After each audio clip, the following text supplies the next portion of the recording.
Նախկին նախագահ Ռոբերտ Քոչարյանից եւ նրան փոխկապակցված 6 անձանցից, զավակներից եւ նրանց ամուսիններից մենք պահանջում ենք հօգուտ Հայաստանի Հանրապետության բռնագանձել 23 անշարժ գույք, որից 18-ի միջին շուկայական արժեքների հանրագումարը 11 միլիարդ 154 միլիոն 790 հազար դրամ է։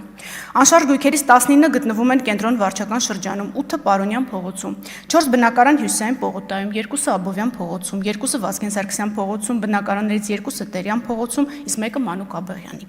Պահանջը ներառում է երկու գույքի գնման իրավունք, ավելի քան 3 միլիոն դոլար եւ 985 միլիոն դրամով ձեռք բերված պարտատոմսեր, ավելի քան 1.4 միլիոն դոլարի եւ 200 միլիոն դրամի ավանդ։ Պահանջը ներառում է նաև թվով 15 իրավաբանական անձում մասնակցություն, որոնց թվում են այնպիսի ընկերություններ, ինչպիսիք են Toyota Երևանը, Nairi Insurance-ը։ Պահանջը ներառում է նաև 4 միլիոն դոլարի, 8.3 միլիոն դրամի,